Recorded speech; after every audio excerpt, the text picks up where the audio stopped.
Travel Thursday is back. Travel Thursday. Remember the jingle? Travel Thursday, Travel Thursday, Travel Hacks. Oh boy, remember we would just find random blocks of wood or any other thing that we could find in our apartment and whack it together and... Travel Thursday. It's our first one back. So for those of you who don't know, I'm Lisa. Yep, I'm Josh. And we are travel content creators. And we did this series of videos called Travel Thursdays every Thursday, specifically focused on really exciting and, nerdy travel things, all with the hopes of trying to get people to get out there and travel. Sometimes watching back some of those videos is hard. I don't know. Tell us in the comments below, was that jingle cringy or not? Yeah, we were just full-time cringe generators at that point in time, and I can promise you, this is a guarantee, this is going to be probably less cringy than the last Travel Thursdays. I don't know. Probably. That's a promise. What we do want to do is bring back the travel content that hopefully answers a lot of your questions. I mean, we get so many questions from a lot of you, which we love and appreciate, via email, Instagram, on YouTube comments, just asking us a lot of logistical things that we just don't have the chance to always answer in our videos directly. That's what Travel Thursday here, back in action, is for every Thursday. Yeah, so this entire thing is going to live or die by your questions out there. So please, in the comments of this video, ask whatever questions you want. We're going to answer 3 of them every single week from now until the end of time. So until we can no longer sing Travel Thursday. Yeah, so if you ask a question and it's the most upvoted question or the most thumbs up question in the comments below, we're definitely going to answer it next week. Definitely. That's a promise. Oh boy. That's a promise. So if you're new here, what we're all about is travel and making travel accessible to real people. DIY, budget travel, but also being able to experience the world in a way that recognizes that we don't have unlimited time or money. Because who does? That's what's up. And you might be watching this thinking, this seems a lot like a podcast. Look at these microphones they got. Look at this obviously poorly staged background where they literally taped a map up on a wall using painter's tape. Look at all that. Blue tape, and we like it, and it adds color. Yeah, so the video format of this podcast is going to be on YouTube every week-ish from now until the end of time. And also the audio version of this is going to be available on Spotify and on Apple Music and on wherever else everyone else gets their podcasts on. Anywhere that you can find podcasts, you'll be able to find this one. And the hope is that as we're traveling, because we're still planning to go out there and make videos like our 3 days in Taipei, 3 days in Hong Kong, in different parts of the world, but we're hoping to keep this travel podcast going every single week so that we can answer a lot of your questions. So our first question from Anna Lorak 89RM, nailed it. Did you get travel insurance? If you did, which one did you go with? This is really top of mind for us right now. We just signed up for new travel insurance, and we do this basically every time we go on a new trip. So the company that we go with is called Safety Wing, and it's pretty easy to sign up for. And to be clear, this is not actually travel insurance. It's travel medical insurance. We also have some stuff for in case your suitcase or your luggage gets lost too. What I mean by that is that this is not health insurance. This is travel medical insurance, which is a fully different product from what the normal health insurance that you might have in whatever country that you're in. So what we pay for this is $90 for the 2 of us to get travel medical insurance, and it basically covers you kind of anywhere that you want to go on planet Earth. Except for the U.S. It literally has an exception for in the U.S. because our health insurance here is so expensive and really complicated is the right way to say it. Yes. So it's got this little checkbox that you have on here, which if you check it, all of a sudden the price is double. The way that we think about getting travel medical insurance while we're traveling is it's there in case we need it. So luckily, is this real word? I don't know. Sounded like it.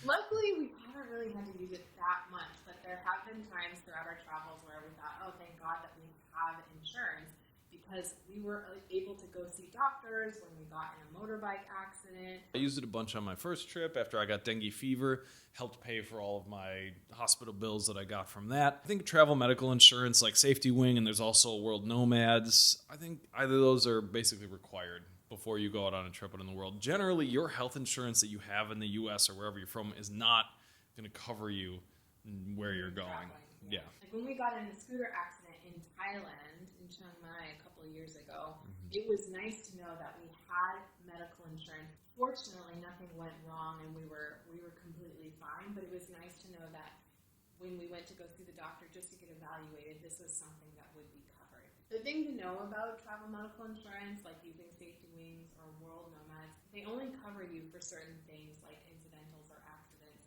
They don't cover you for like checkups, like if you wanted to go see the doctor for an annual, or if you wanted to get dental cleanings while you're abroad. This is not what it's for. It's mostly primarily used just in case you need it, in case something happens. I feel like the healthcare provider in me has to just say this. Unfortunately, also doesn't cover things that like if you have a pre-existing condition. Unfortunately, Nomad insurance won't cover you for some of the things that like you need treatment for, ongoing treatment for. So like if you have cancer, and also for those of you that are from the U.S., this is specifically not eligible for you to get coverage under the Affordable Care Act.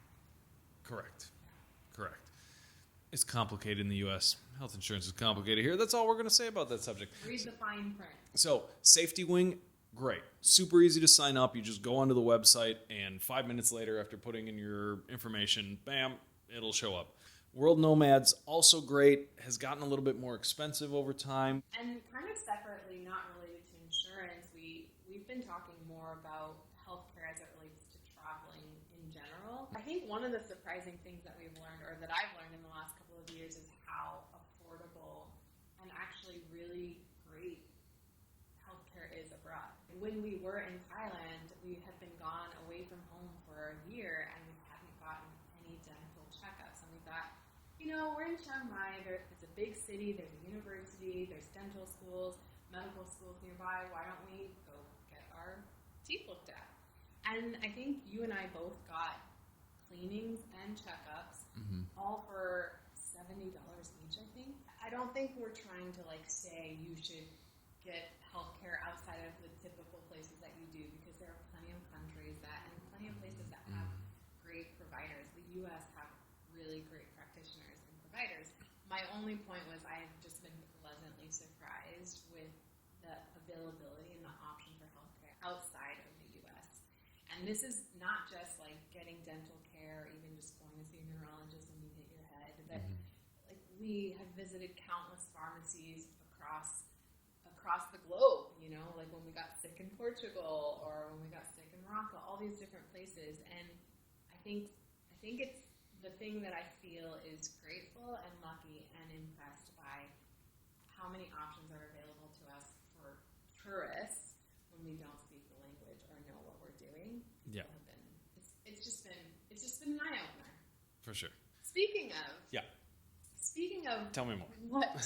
Speaking of not knowing the local language, we are going to cover the next question that we have gotten a lot more frequently recently. And I think it's something that we definitely take for granted, but it's generally about, what do you do when you don't know the local language wherever you travel? So we got a question from Modia. Who says, I don't know if it's mentioned, and sorry if I missed it, but do you speak any Japanese? If not, how do you pick places to eat? Or in our Taipei video, Patricia2932 asks, how hard is it to order if you don't know any Chinese? Yes, so this is something that I thought about a lot, especially before I left on my first trip all the way back in 2011 or 2012, is I expected that I would get to Japan, and I thought, one, absolutely nobody was going to speak English at all. Obviously, totally untrue. I also felt like I didn't really have any other way to communicate, or at least maybe I hadn't honed that skill well enough that without verbal language, I felt like there was no way to communicate with another human being. When in reality, there's all of this nonverbal charadesy sort of communication that you can do. But I think the biggest hurdle for this, for like, do you need to know the language, or do you need to, how much of the language do you need to learn before you go? I think the biggest hurdle is that you're just kind of afraid of looking stupid in a foreign country. Yeah. Which is totally real. And I You don't totally wanna get be that. that person. Yeah, yeah. That tourist. But in reality, you already are just by showing up, and it's totally fine. It's totally fine. Like, the whole system is set up for you to succeed and for you to be able to order food, because all of these companies everywhere that you go in, all these restaurants, they want your money, right? Like, they want you to have a good meal there. They want you to have a good time. They want you to feel welcomed in their country. At least most places do. Mm-hmm. So the way that I think about this is that as I'm traveling, it's just my job as the tourist, as like the guest there, to absorb all of the awkwardness of any interaction that I have. So if I need to make a big show of it and do some sort of weird hand motions to tell people that I want a slice of pizza, one slice of pizza, like if I have to do that, that's on me to have to do it. And it's not on them to try to make that interaction work. It's on me to do whatever it takes to be able to order that slice of pizza. I have this very vivid memory. I think we were at a stop before. We were waiting for our train, and there happened to be like a market right outside the train station, so we went to go get some food. And there were these incredibly delicious looking fried rolls, and I think you just wanted to know what was in them. Yeah.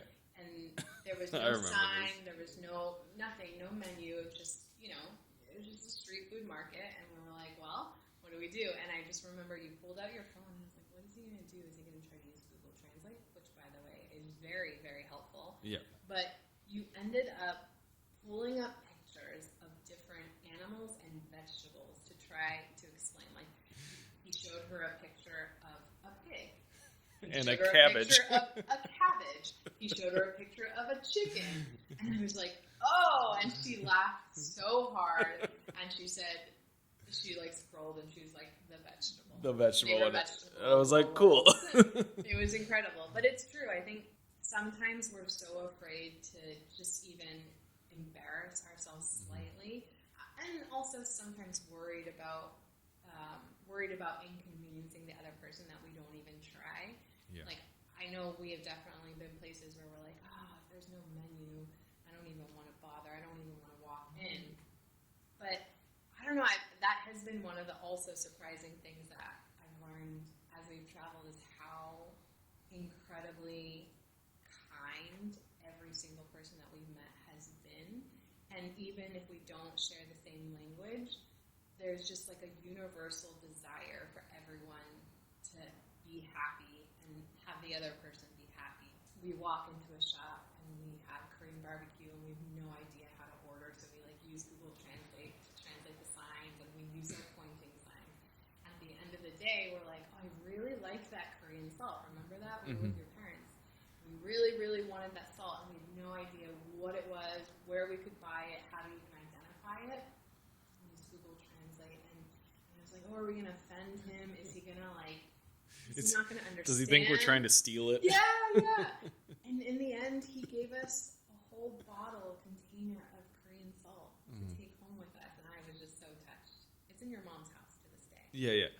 So I think, first of all, to answer the question, do we speak other languages? Kind of. Lisa speaks Chinese, Mandarin very, very well. I speak German, not all that good, and I know how to say like 10 words in like 40 different languages, but it's the same 10 words every single time. Hello, yes, no, thank you, sorry, bathroom, delicious is a word that I use all the time in a lot of different languages. Oishi.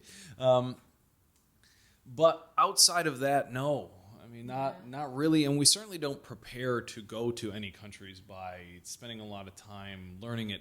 Which we used to. Yeah. Well, we've gotten lazier. I would say we've gotten lazier over time. Definitely gotten lazier because the truth is everyone's so accommodating. It's kind of, it's not good for our laziness.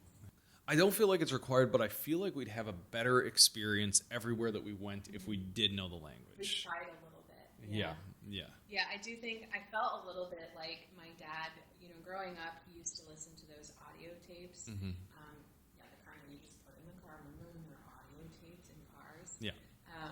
and he would listen to audio tapes of just, is audio tapes repetitive? Anyway, he would listen to tapes on audio. He would listen to tapes on audio, just how to speak certain languages, but just enough so that when we'd go to like a Thai restaurant, he would be able to say hello or sweaty ka. Or when we would go to a Mexican restaurant, he would be able to order in Spanish or communicate with the waiter or waitress, even though they completely spoke English. Yeah. And at the time, I was mega embarrassed. Because he's like ordering in California. Right? So it's like, hola, senor, ¿cómo está?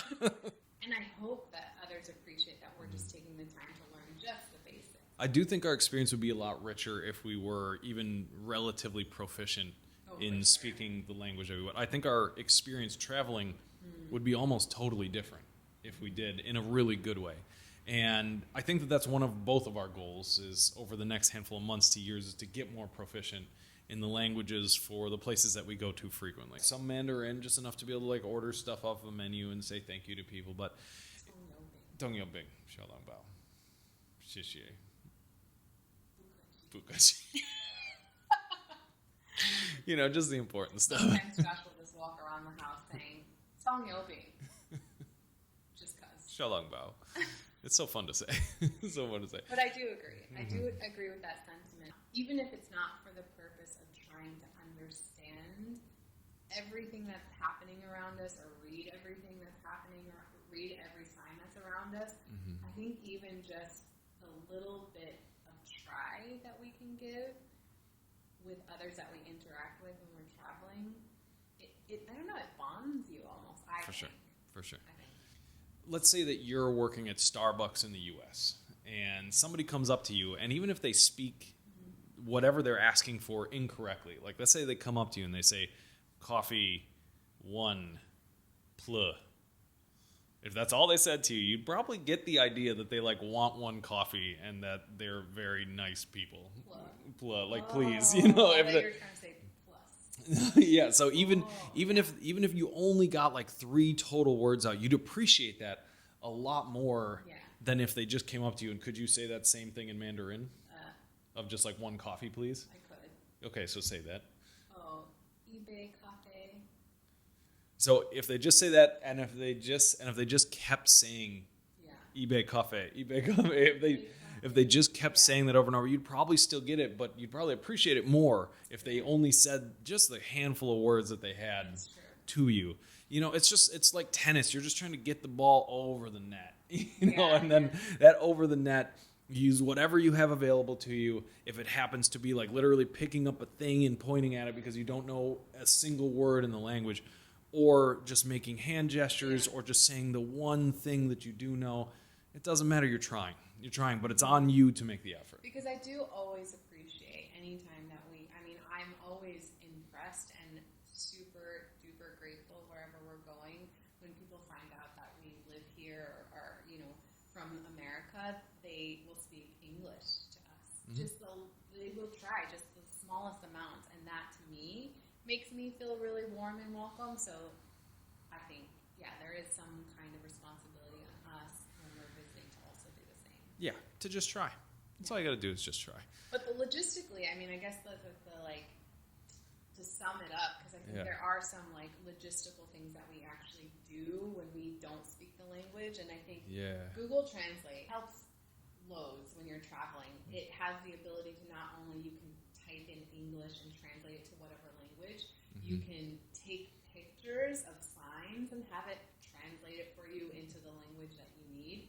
It's incredible. It's awesome. We've used it a ton of times too when we can't communicate with the person in front of us, but we'll type it out in English, translate in their language, and they'll do the same back and forth. Yeah, so let's just walk through like a theoretical, let's say we're in Japan, the entirety of the menu's in Japanese, we haven't heard a single English word the entirety of the time we're there, like how would we order food there? So we'd walk up and they'd probably have a menu like posted out front, or if they didn't, then we would just walk in and I'd go like this.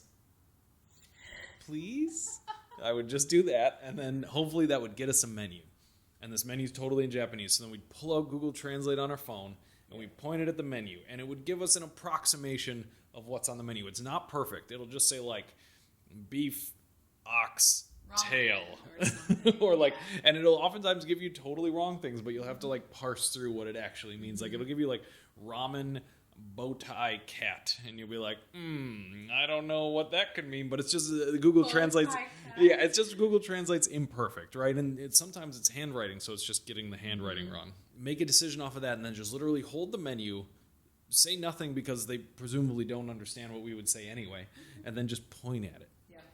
Just point at that one. It's just about like being unhurried, being unfrustrated, and just trying to solve the problem of that you guys don't really understand each other. Like, it's not that you have difficulties with each other, it's just you literally don't know how to communicate, and just solving it with whatever tools you have available to you. So And not being embarrassed to do a little charades. yeah, exactly. So let's say that they didn't understand. They ask you a question like, hey, do you want drinks? But they ask you in Japanese. Yeah. And you're just like, I have no idea what they said. I don't know. And then they might point at the menu and be like, this, and then you'd run Google Translate on that thing right in front of them as you're just absorbing all the awkwardness. That's your job. You're just absorbing it all.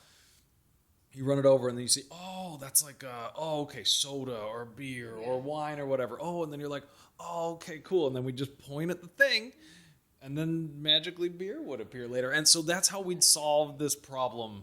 And we've used this same thing tons of times. We use the this number basically of, everywhere we go. If you go back and watch our videos every time that we order, maybe this will be a fun task for this video editing portion, is finding all the amounts of, the number of times we embarrassingly laugh or have nervous laughter after we order. It's so cringy, but it doesn't matter. It's just, We it's, get there. yeah, you get there. You get there. And I don't know. Maybe I've just gotten numb. He just doesn't get embarrassed. Yeah, maybe I've just gotten numb to it over time, but I kind of find the challenge fun at this point. I find it enjoyable to solve this communication problem in as many ways as I possibly can. And especially just to take in all the awkwardness of the situation into myself and understand that it's my job to solve the problem. It's not their job. I'm in their country. You're right. I do think embarrassment, we should learn to take embarrassing moments and just let them be a lesson. I don't know, just let them go. I hold on to these things and remember them forever. Like if I accidentally say, 10 years ago, I can remember embarrassing moments, but it sounds like you. No, you just gotta let that go. Speaking of embarrassing stories, I have Oh, one what do you got? yesterday. Oh, yesterday. Oh, this is fresh. This is new. Okay. Yeah. So yesterday I was doing grocery shopping. I was at Sam's Club, and I picked up, all our groceries, rotisserie chicken, holler, $5, rotisserie chicken from Sam's Club, yes. I walked around and I was like in the produce section, grabbing different things, left my cart in a place, and just like, was grabbing things and putting them in, and then I start walking away, and like 5 minutes later, I think it was 5 minutes later, someone ran after me and they were chasing me. They're like, excuse me. And I looked back and I'm like, hi. And they said, I don't think that's your cart. And I looked down and it's just, there is a rotisserie chicken, but there's rotisserie chicken, produce, and then just tons of underwear.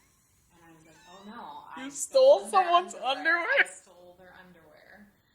I was so embarrassed and I apologized profusely. Oh my god. But then, of course, I had to run and get my cart, and then I saw them multiple times throughout. Because when you're at Sam's Club, you live there for like an hour, right? Yeah. But anyway. Okay, that's great. Okay, next question. Question number 3. What MacBook Pro are you using for editing? Oh. Not that one right here. Where is it? Oh, could you go grab it, please? I believe in you.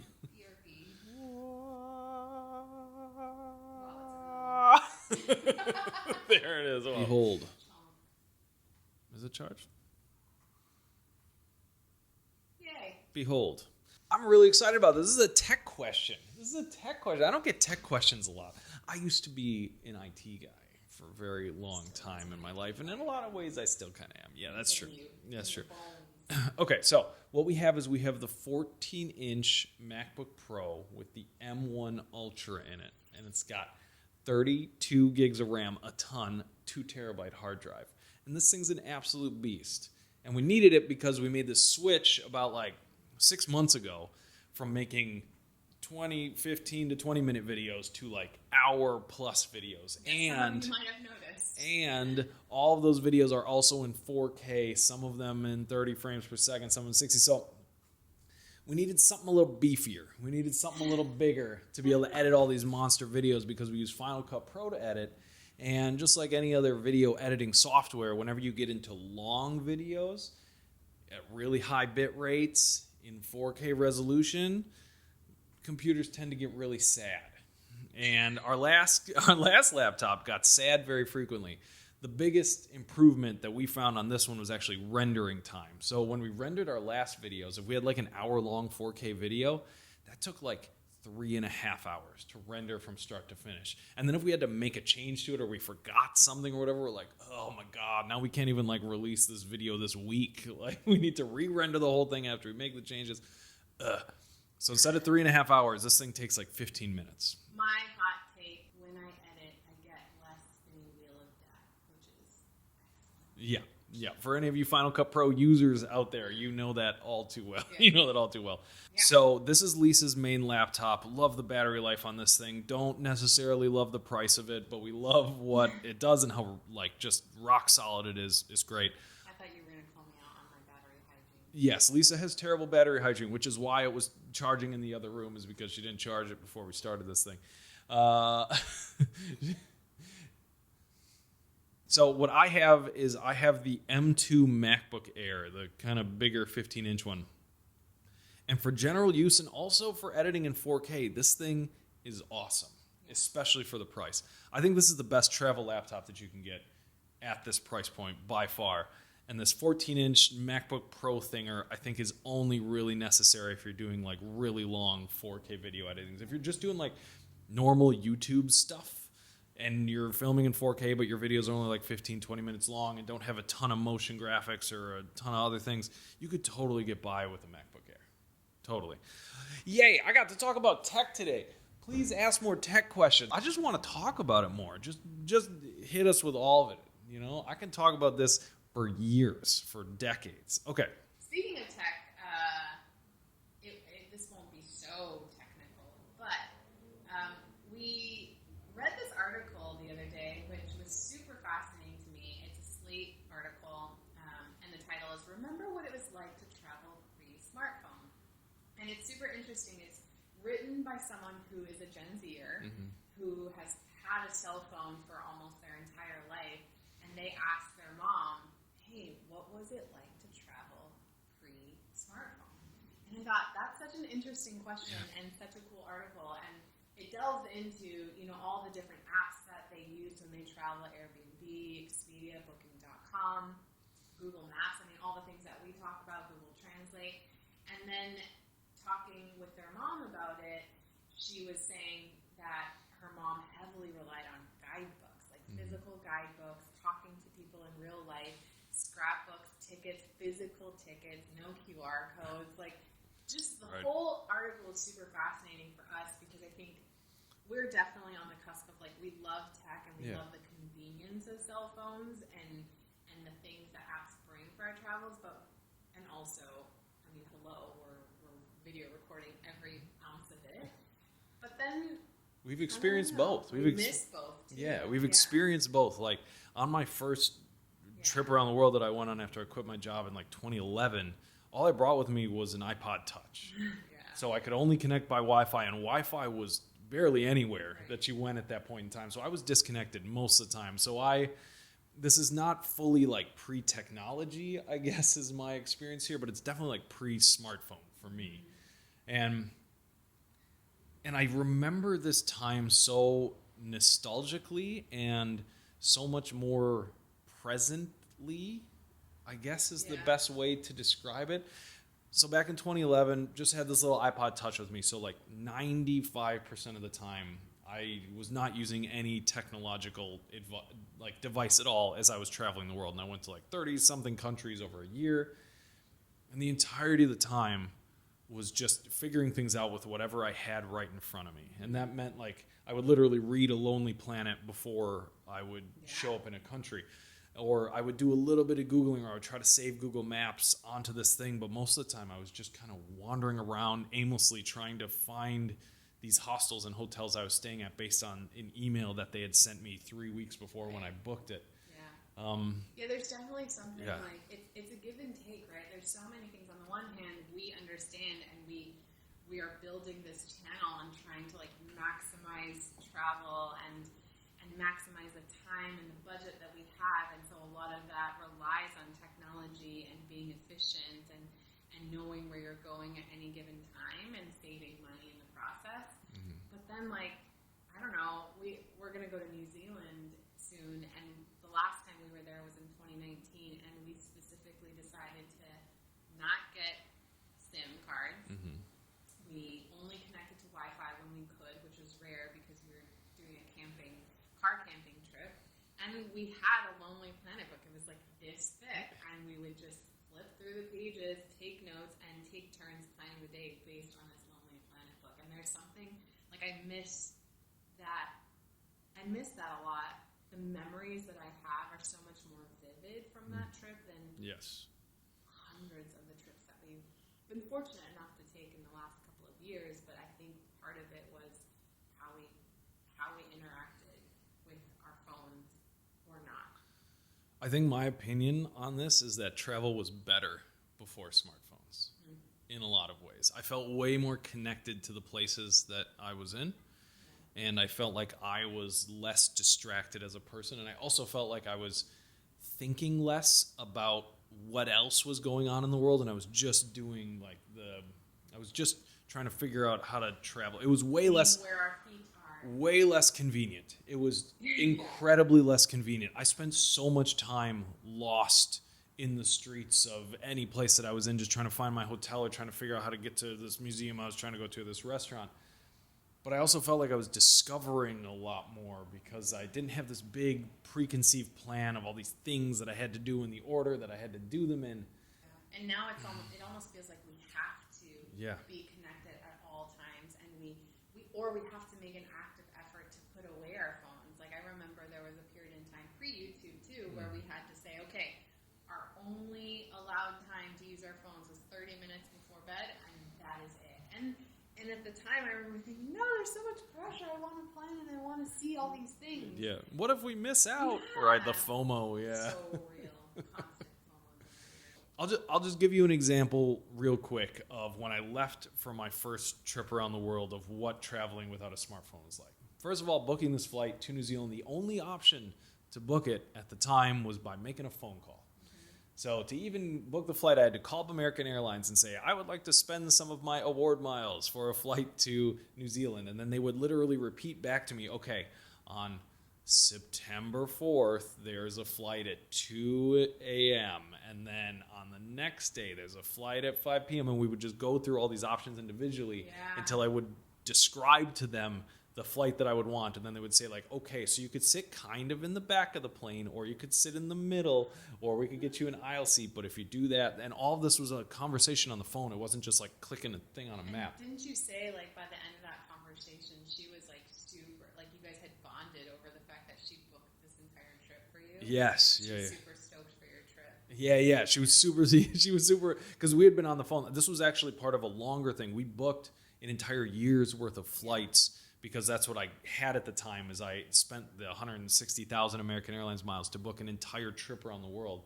So we booked all of these flights. It was like 20 plus flights or something on the phone with this person. We were on the phone for like 5 hours. But even if it was just booking that one first flight to New Zealand, it still would have taken like 30 minutes, you know? So all of this is a manual process, right? All of this is done just like that. So then once you actually make it to the airport, easy, you just like hand them your passport just like you do now, and then you get on the plane, and then you land. And then once you land, you really don't have a good idea. I would have like taken some screenshots of some maps on my little iPod Touch. You took screenshots on there? Yeah, so that's what I would have done, and I also would have printed out a literal map. That's what I did. I would have printed out like directions, and I would have printed out like backup directions in case the bus that I wanted to get on to get into town I would have missed or whatever, because there's no way I'm going to pay for a taxi because I'm, a budget traveler on a trip.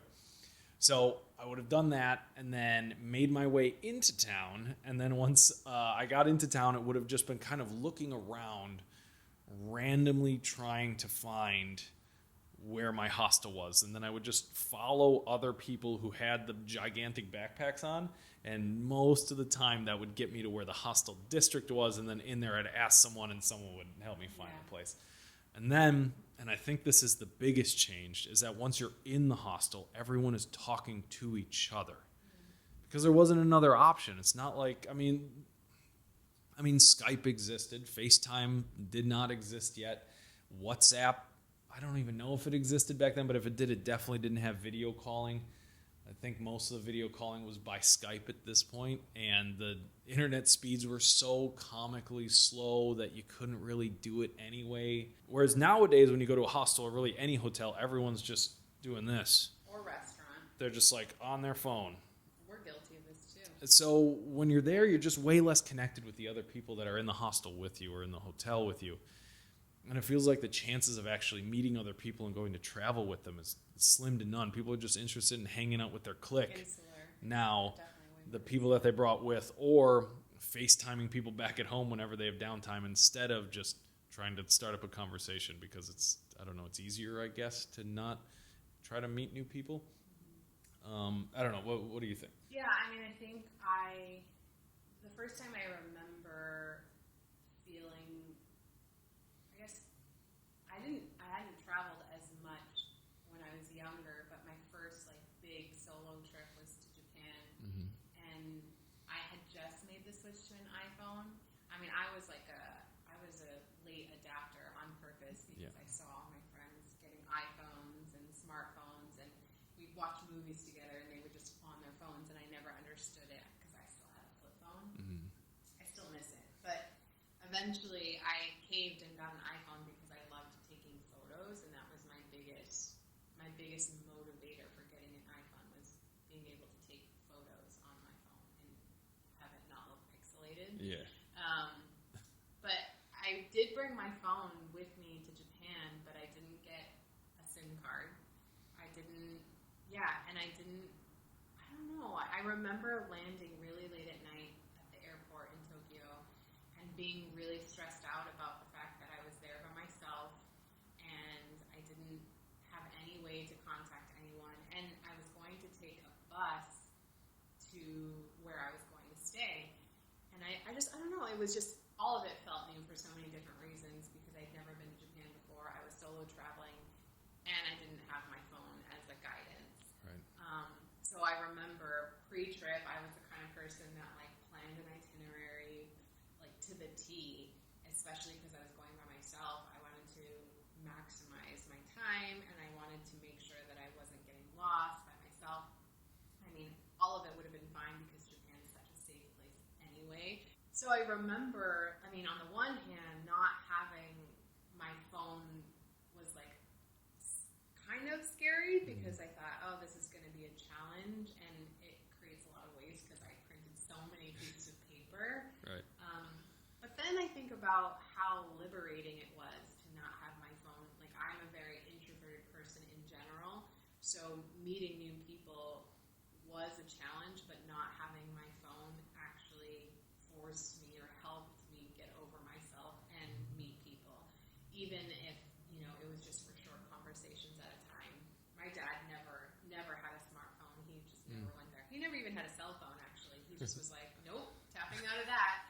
So, like, when we all got phones, I think it was very confusing to him where we'd sit at the dinner table and be on the phone together or not together while we were all sitting around the table.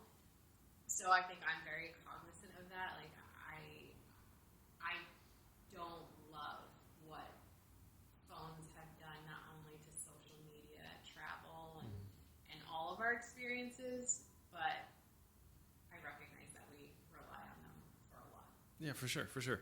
It's way more convenient. Like, man, way more convenient now. Yes.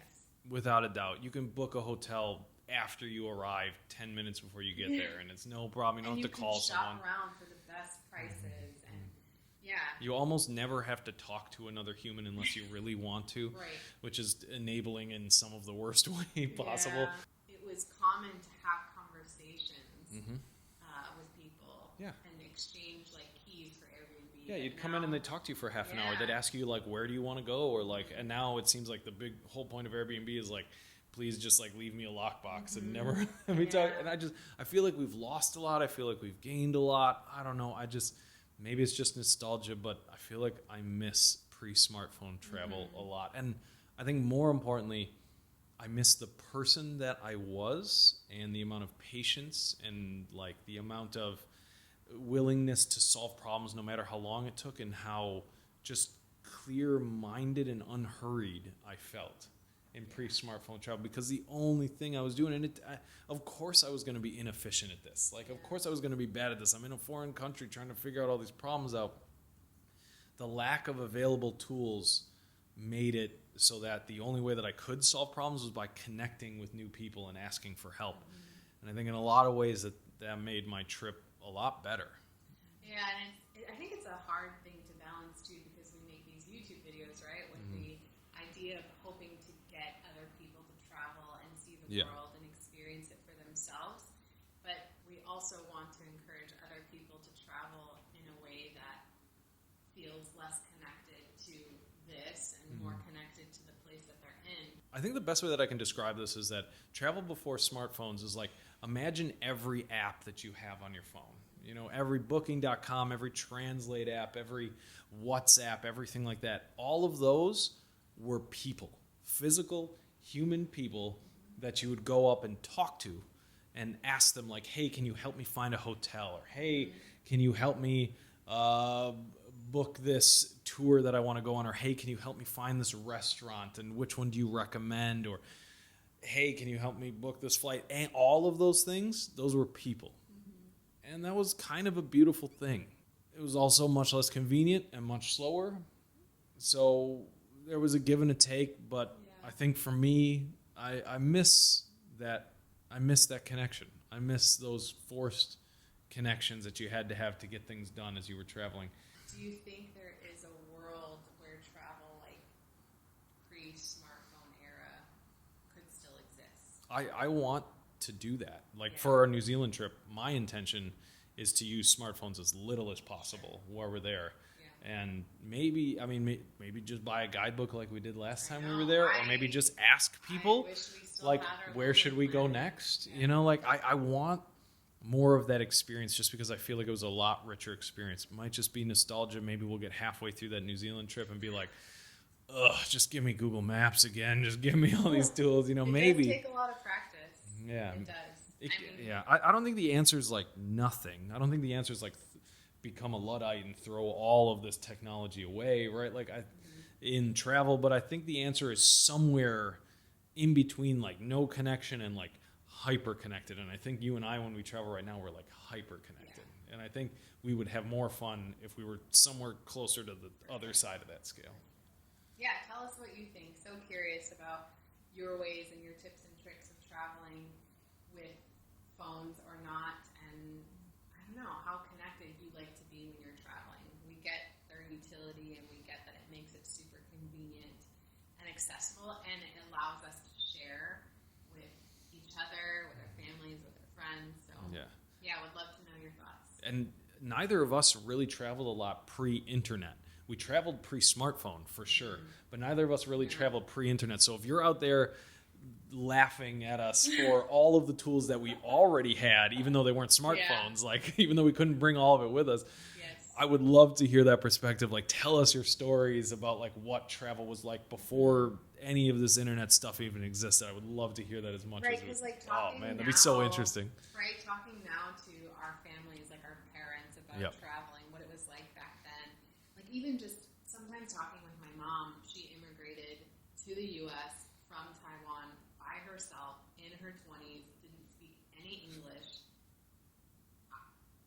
She managed to do all of that without any such internet. Bravery. And I just think like it's so brave. Like, what? Could you imagine doing that and now? she talks like, about wow. how now traveling is so hard for her and challenging because there's all these trains to navigate, there's all these websites to book, you know, all the different hotels and all these points and miles, how to use them, and I think technology is her is the weakest point for her. for sure. But then I think of like her ability to just get on a plane and move here. It's incredible and so different. But Yeah. I feel like there has Wow. to be a middle ground. There has to be a way where we can exist in the current world that we are in with technology and phones and travel and YouTube and social media and still get a little bit of that spontaneity and presence that we're craving. Either way, obviously we went way too deep on this one. We are fully in the deep end at this point.